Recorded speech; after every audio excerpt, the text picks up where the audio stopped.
Well, welcome everybody. We are very lucky to have such a distinguished panel of international speakers to discuss this topic. Technology transfer is so important to the global economy, important to all countries, but especially important to emerging economies.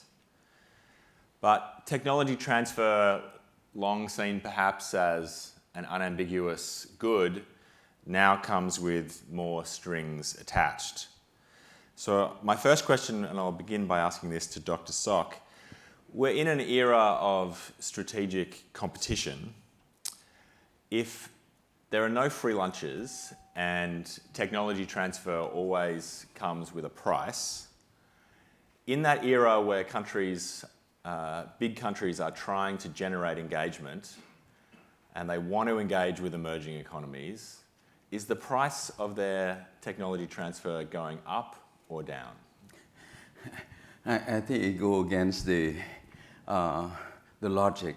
It should come with competition. It should come down, but in this case, it go up. I mean, you have a competing dynamics where you have less opportunity now to select the best technology. And then those who sell the technology would want more, would want to get paid more. And I still think that, there is no such thing as a free transfer because countries have to pay for it. And depending on your relation with different countries, you may have a break. But ultimately, it's the private sector who are selling this technology. It's good to have a G2G arrangement, but the private sector ultimately will have to make the final say. Yeah. Thank you. Very interesting. Secretary Solidum, I might come to you. There's been a lot of discussion about artificial intelligence today and yesterday. This is clearly an absolutely critical technology for every single country, and every single country is grappling with managing the benefits and risks of artificial intelligence. I want to ask you from an emerging market perspective, is that balance of risk and opportunity in the technology transfer from artificial intelligence different in emerging economies, or are the considerations the same? It might be different, but we have to put this into context. My philosophy, or the Department of Science and Technology's philosophy, is artificial intelligence for all. So for example, if we wanted to help the smallest or the micro enterprises that we have in the Philippines, which are the retail stores, smaller than the typical grocery.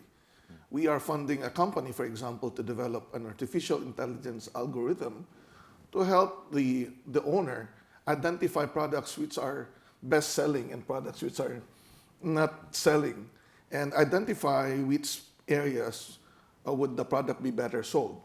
And so for them, and for us, based on their level of influence in the society, they don't worry much about the risk.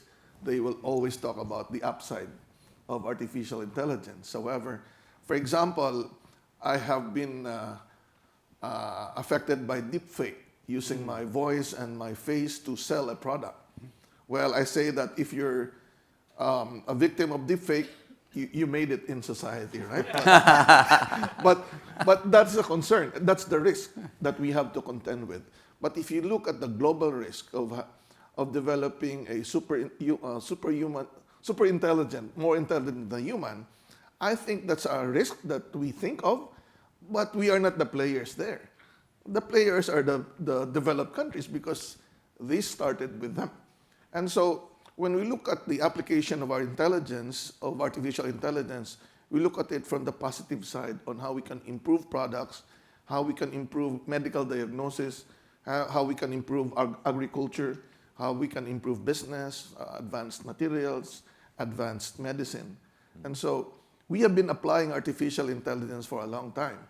But now if we wanted to work with a private company, for example, we have to make sure that before we start working as part of a collaborative research, we need to define the IP rights for whatever technologies will be able to develop. So we take the risk into consideration, but prepare in advance so that we will have no significant problems later on after discovery.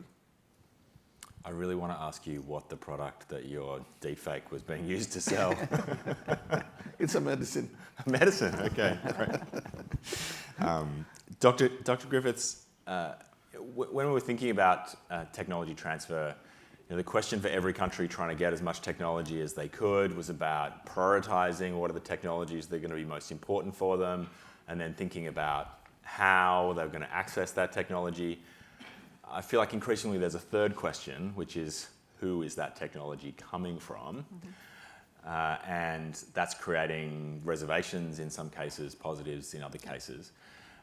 From your perspective, is that third question, where is the technology coming from, is that something that countries are thinking through in the right way, or is it becoming a subtle form of protectionism with countries choosing to engage only with partners of their choice for protectionist reasons?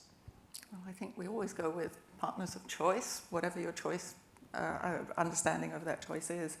I think that from the academic perspective, a lot of these technologies are emerging in a very, very early form from the university sector. And we see the relationships that universities have with government and now increasingly with industry, because industry is funding a lot more R&D. So we, for example, we get funding from the government, but we also get a lot of funding from the private sector to do work. And interestingly enough, we've been successful in having private sector funding research for us in collaboration with other countries. Now, the key there is identifying the IP issues and publication rights and things of that kind up ahead of time. And so from my perspective, and I'm sure other universities' perspectives, we have to be strategic, and we don't want to go everywhere. Which of those organizations, which of those companies, which are the institutions with whom we participate internationally, so that we don't have to keep doing these legal agreements. We can set them up once as an umbrella, and we can do a lot of different projects underneath it. So my aim is to keep things simple for our researchers, but to go out and forge relationships to the extent that they are beneficial to all. And I think they are beneficial because I live in the middle of the United States in a rural area. Our faculty and our students need to interact with the rest of the world, not just with the people in the immediate surrounding areas. Dr. Griffiths, I'll come to you again on the second question, which ties to the comment you just made about talent, particularly cyber talent. Huge growth in demand across the world for cyber talent. From your perspective, leading a big university, are you seeing the education sector gear up to deliver that talent? And what are the challenges in doing that? Well, it's interesting you mentioned that. The White House has a talent strategy for cyber talent. They have a talent strategy for AI talent, and they have a talent strategy for quantum talent.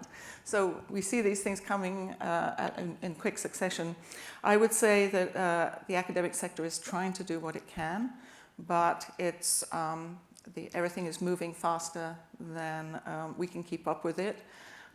We are competing increasingly with the private sector for talent for our professoriate. We're losing more and more of our doctoral graduates to the private sector, which means we have a shortage of talented faculty.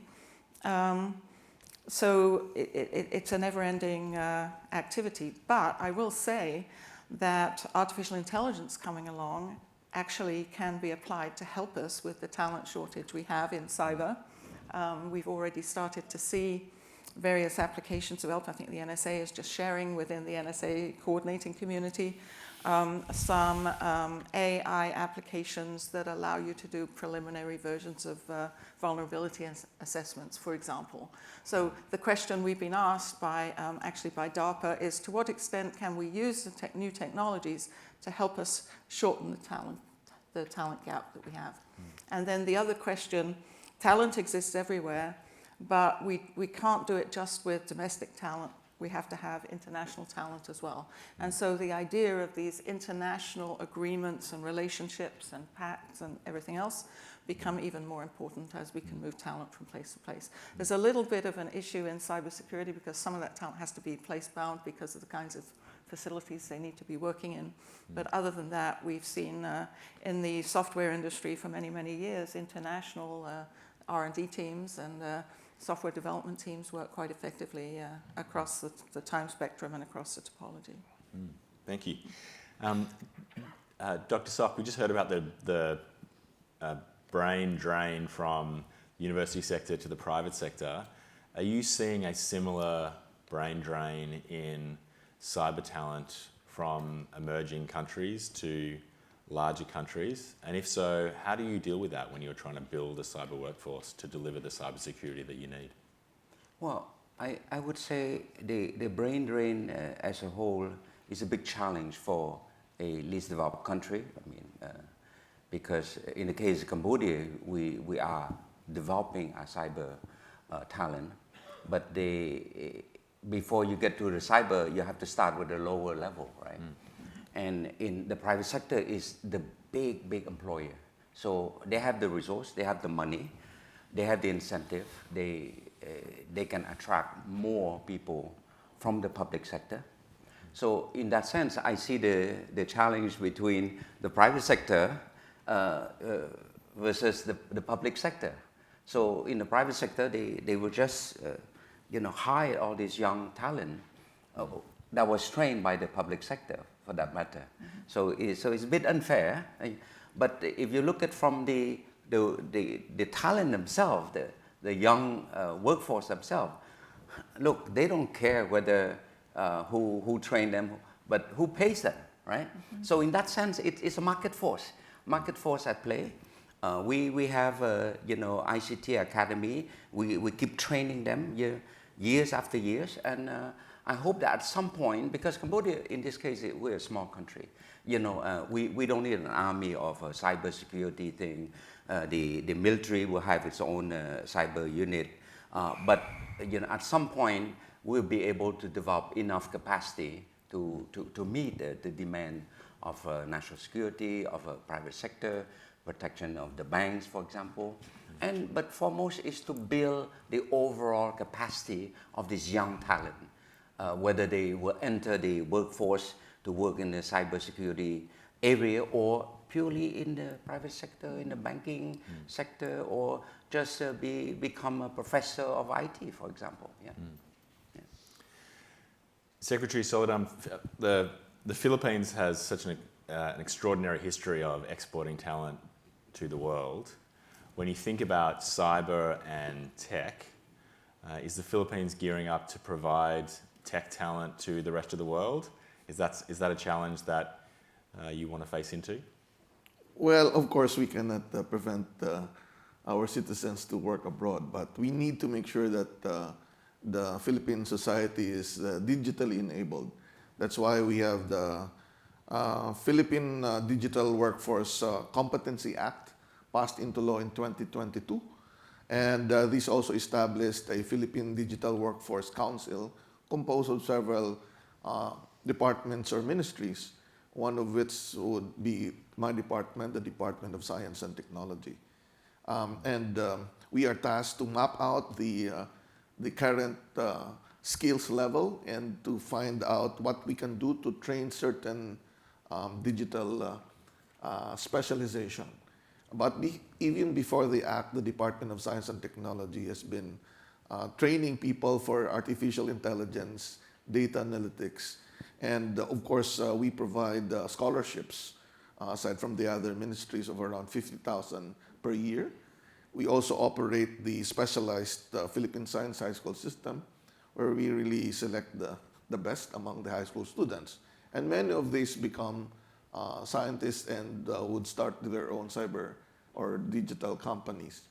Now, to also ensure that we have a lot of people interested in digital or cybersecurity work, we have been providing money to startups like startups that would use AI for medicine, for retail, for construction, you know? And even we provide money without interest, but payable in 3 years for small enterprise technology upgrading program. And if they wanted to avail of new technologies even for their digital workforce, they can. And so our effort is to make the country really literate on digital, and maybe it's not necessary to school them, but engage them in businesses that will let them use the digital technology.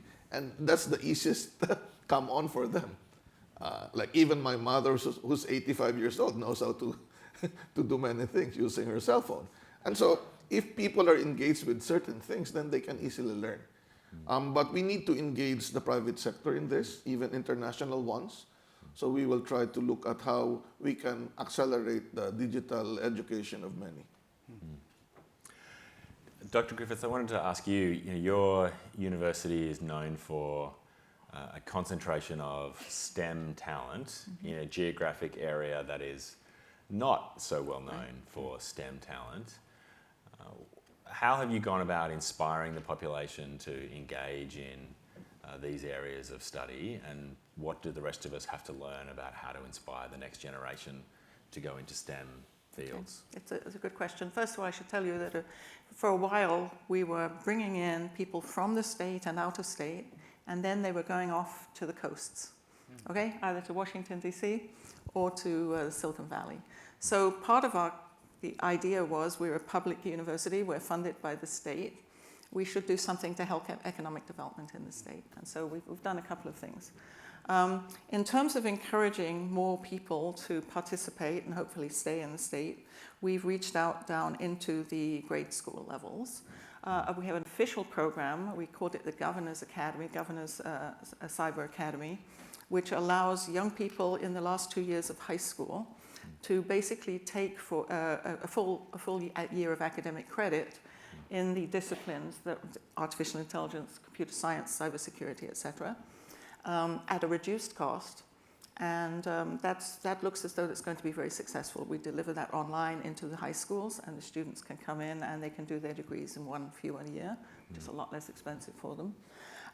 In order to try and keep some of that talent in the state, we've developed some facilities for the highly secure work. That requires you to be in a particular location to do that work.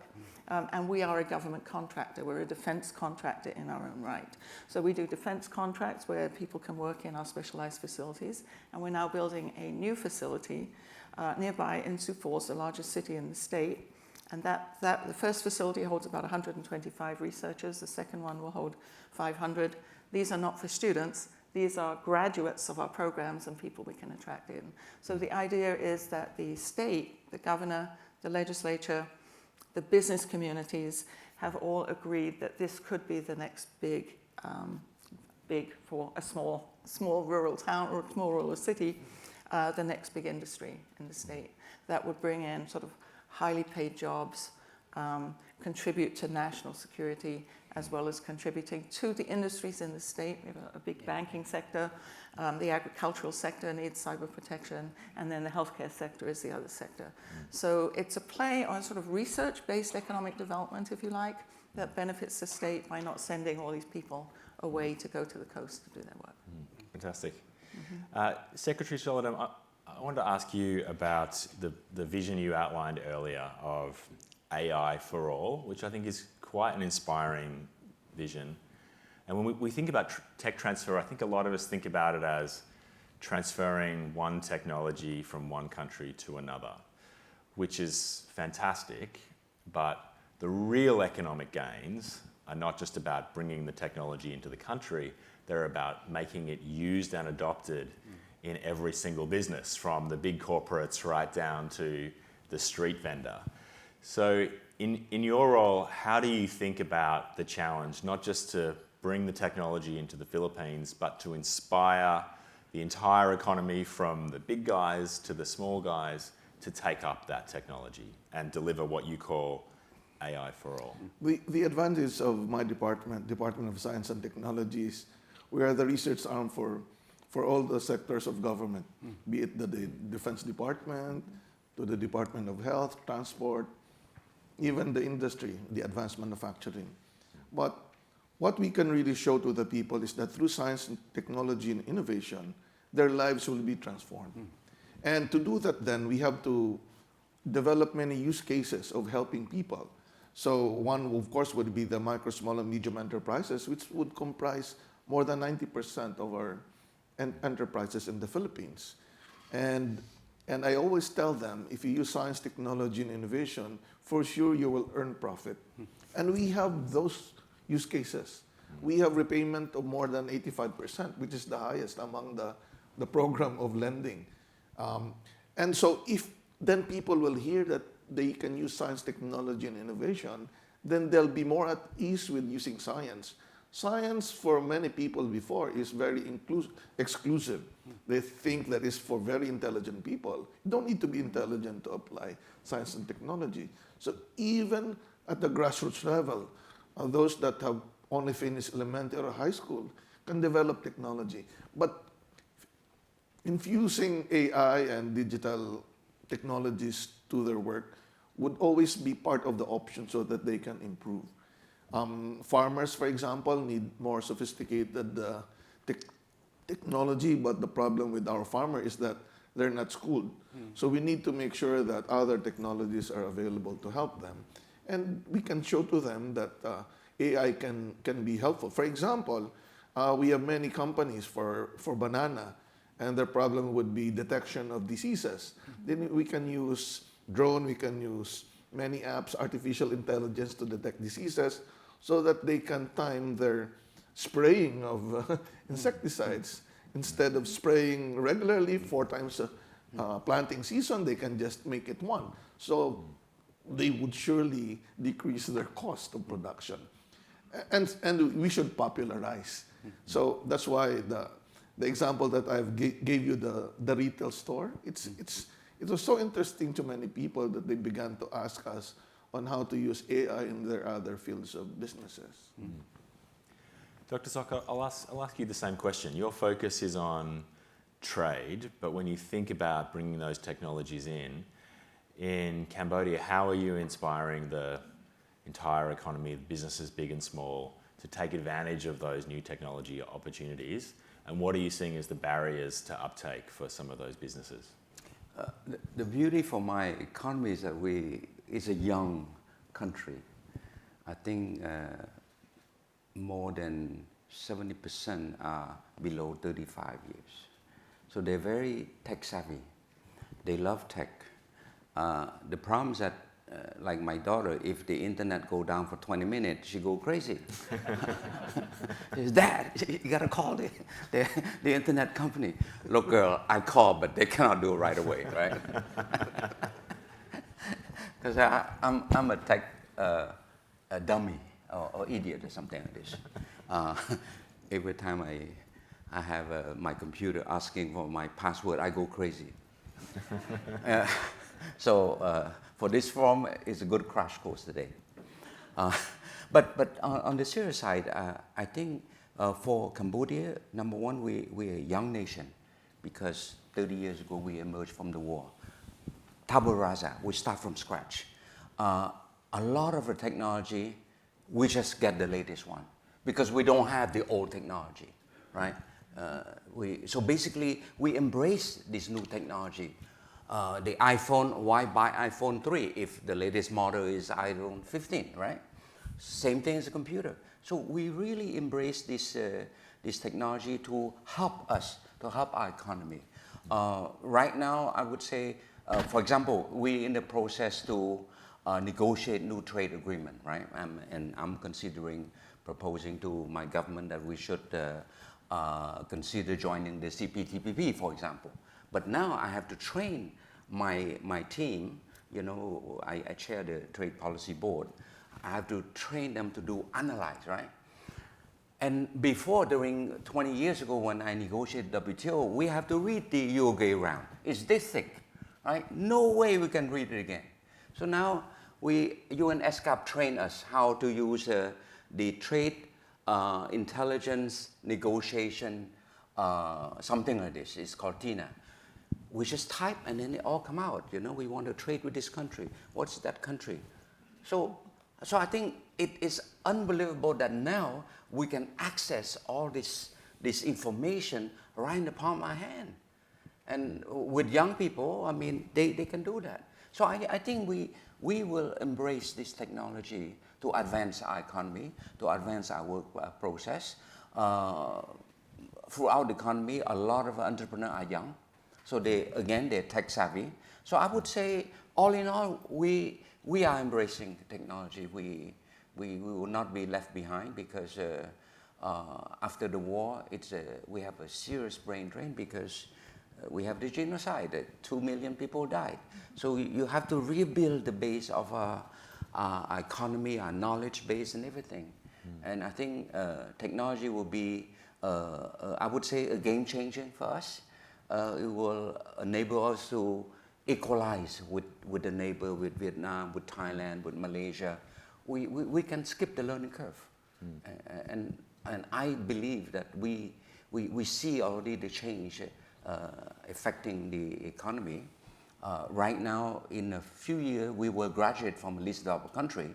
We will be a developing country, same like Thailand, same like Vietnam or Malaysia, in less than 1 generation after the war. Yeah. And I think we cannot do that without technology. It's quite clear. Yeah. First of all, congratulations on the success of that. That is an extraordinary achievement for any country, so well done. Can I ask you, as you think about the next chapter of your economic growth story, and you think about bringing those technologies in to power that growth, which are the more advanced countries around the world? Which are the big countries at the technology frontier that you are looking to be your partners in particular? Which are the ones which you're trying to build partnerships with for technology transfer? I think the reason I was here, not for this dialogue, but was for the ASEAN-Australian Business Forum. So I came here for the sole purpose to attract Australian company with the technology to help us process agriculture, commodity, for example. In cashew, for example, we are number 2 in the world after Ivory Coast. But most 95% of our cashew flow to Vietnam. So because we don't have the technology. Now we're looking for company who can bring that technology. It is one good example that we will look from Australia. But the other area, like right now, we are the number 3 bicycle exporter in the world. Number 1 in the European Union. The bicycle that costs $10,000, for example, not the $50 bicycle. But all that, we are attracting the Japanese to come, and my Prime Minister have told the Japanese to say, look, you decide what area you want to invest. You tell us what sort of skill you want us to provide you, and we will train you. We will find company, we will find institute that will train the type of worker that will work for your company. So that's our approach on how we attract country to invest in the latest technology. The Japanese is investing in a big, I would say, advanced engineering to train their worker to work for Toyota. We have 8 car assembly now. But all this, you need skilled people. Yeah, electronic equipment, we need that. So I think we're a small country, so we need everybody. We're a friend of everybody. we want them all. I would say for a small country like Cambodia, one non-friendly country is one non-friendly too much. I'm going to ask one more question and then I'll hand it over to the audience for any questions to the panel. Secretary Solidum, I want to ask you a version of the same question. When you're thinking about attracting investment from foreign multinationals, to simplify, there might have been a time when those multinationals were primarily interested in access to cheap labour. In the technology industries, their needs are significantly greater. Yes. And as you think about it from your perspective as an emerging country trying to attract those big investors from around the world, what are the new things that those investors are looking for, and how do you attract them, and which countries have you had the most success in building those investment partnerships with? One of the biggest export of the country is the semiconductor and electronics industry. And for that to grow, we have to develop many laboratories for the support to the industry. So we have, at the Department of Science and Technology, we have developed the Electronic Products Development Center, the failure analysis, so that they can actually use the very high powerful microscope to see metal fatigue and many other at the chip level. We have the Advanced Manufacturing Center, the 3D printing facility. So we are there to support the industry, and of course, we develop the workforce as well because they're looking at us. When they come to the Philippines, sometimes they ask, is there a possibility for them to develop their R&D in our laboratories? We say yes.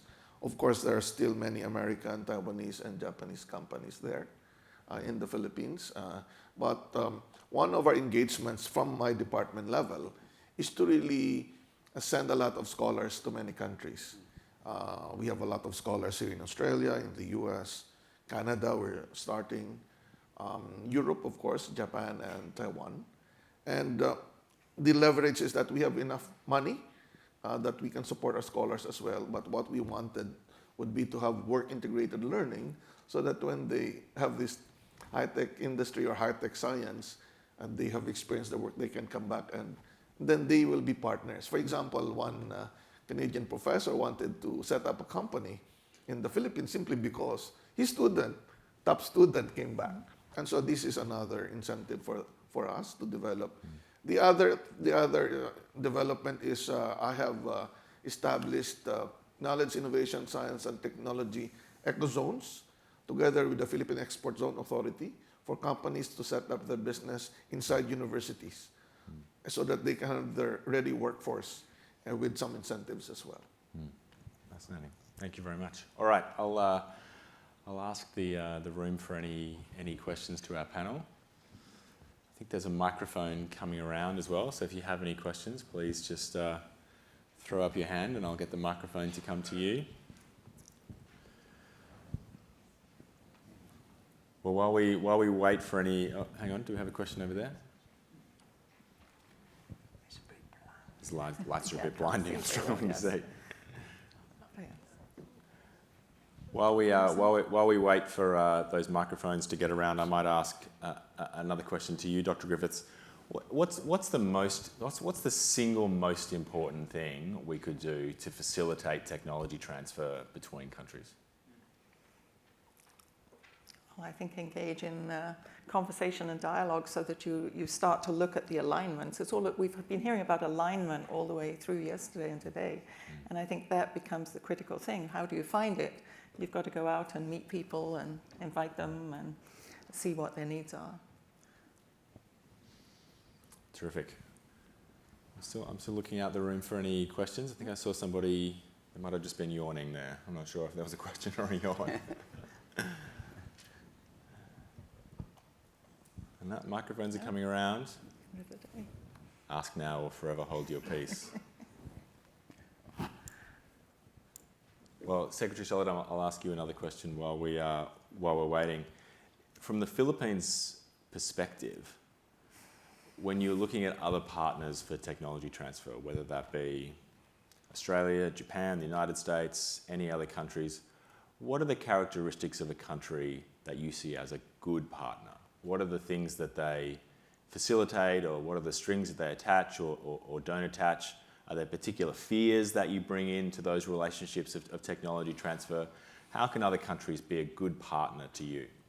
We look at institutions that can partner with us for joint research projects, for example, especially in areas where they have also interest.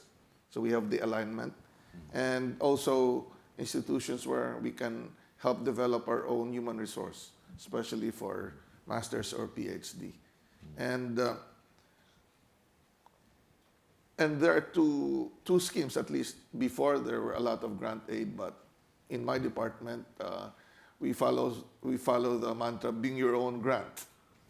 We can also fund our own grants, so we have many joint research projects with many other organizations. Now, of course, for artificial intelligence, for example, and we want to accelerate the adoption of artificial intelligence in certain government process, we can actually partner with a foreign company, have them like a part of a research so that they can also be paid while doing research with us so that we can develop advanced applications of existing technology. For business partners in the Philippines, we also provide grant. If they don't have any research and development group, we pay a university. The university can also engage with other universities outside of the Philippines. 70% of the total funding grant to develop products and services to help improve the productivity of a private company. This is a grant for the university, so they can actually avail of the service of other universities as well. And so there are many modalities where we can actually engage organizations or universities outside of the Philippines to work with us, our own institutions or universities or private companies. Thank you very much. Okay, I think we now have 3 questions, so we'll go 1, 2, 3. Thank you, and thank you to the session for hearing more about Cambodia and the Philippines. My name is Melissa Conley-Tyler from the Asia-Pacific Development Diplomacy and Defence Dialogue, and I'm actually interested in your role as Special Envoy for Cybersecurity and Digital Resilience. It would be fascinating to hear more about, what your priorities are in that role and how you're fulfilling them. Sure. So my role is to be the Special Envoy for Cybersecurity and Digital Resilience. This is a new role that the Prime Minister announced just a few weeks ago. I think it builds on the government's focus on cybersecurity and digital resilience. The government announced its first Cabinet Minister level appointment for cybersecurity, who was Claire O'Neill in the beginning of the Albanese government. And I think that reflects a focus on cybersecurity and its importance across the economy. For me, I think cybersecurity is not just an important area for Australia to be defensive. It's not just important from the perspective of making sure that our public sector institutions, our critical infrastructure and our businesses are safe and secure. It's also important because I feel like it opens the door to the digital economy. And my whole life, my whole career, I have believed that Australia's future in the 21st century is about creating a meal ticket in the digital economy. And in order to do that, the price of entry to that is strong cybersecurity. And I think if we get that right in Australia, we have an enormous opportunity to make sure our businesses are confident and adventurous in the digital world, to build partnerships with many of our neighbours around the world, to come to be known as a location that is strategically neutral, safe, and that becomes a bit of a brand in Australia for investment across the digital economy.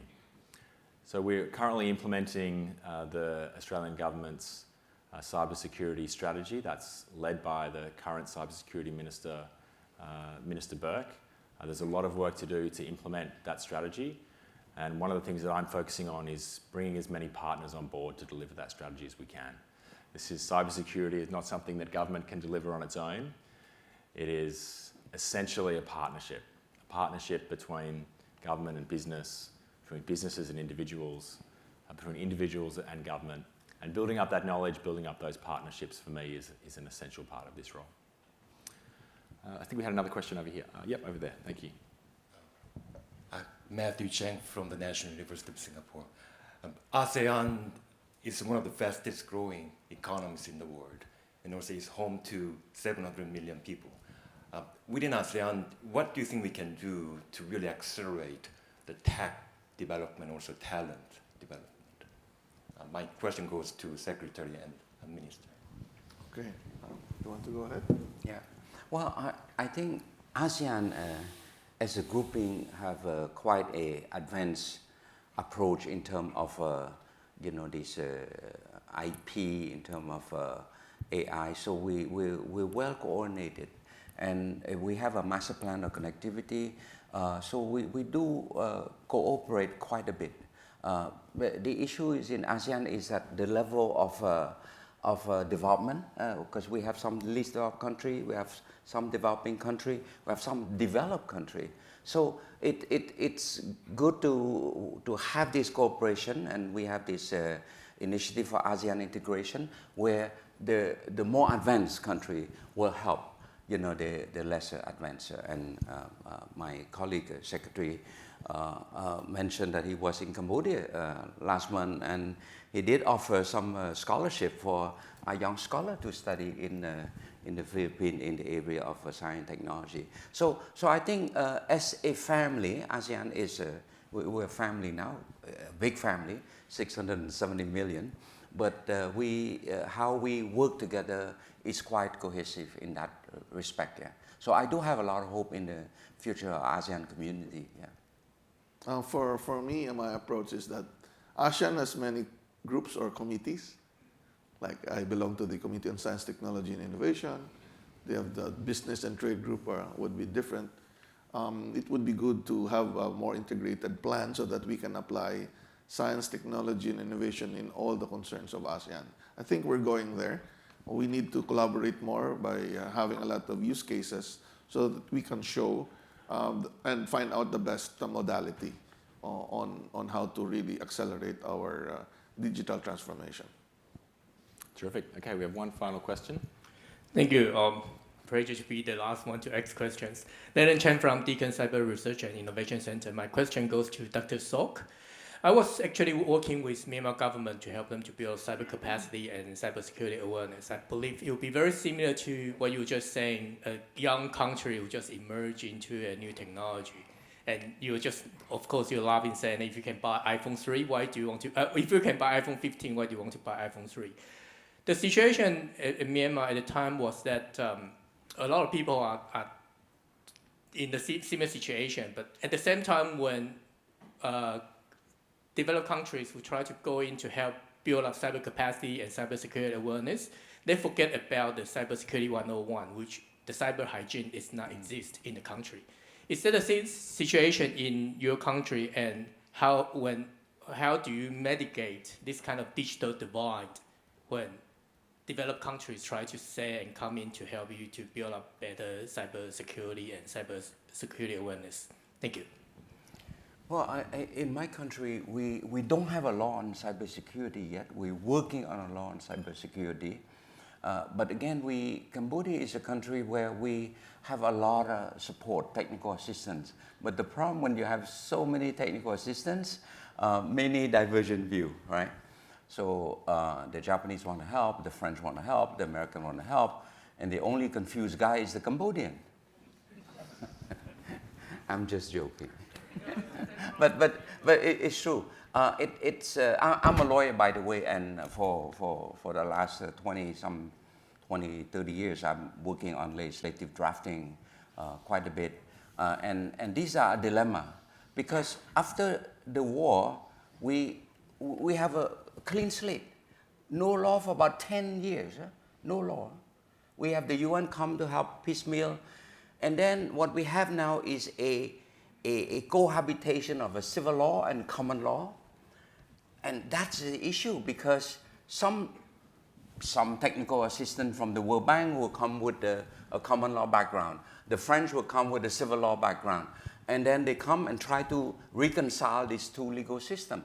So that's why in Cambodia, it's very, very hard to have a homogeneous legal system that reflect our local reality, mainly because of the influence of so many donors. And why we have so many donors? Because after the peace process 30 years ago, the whole world wanted to come to help us. And that's what the dilemma of the luxury of choice, it turned out to be the tyranny of choice. That's all I can say. Terrific, terrific. Thank you very much. Well, a wise person once said to me, when you're last, be fast. So with that advice ringing in my ears, we will finish this session close to time. Will you please join me in thanking Dr. Griffiths, Dr. Sock, and Secretary Solidum.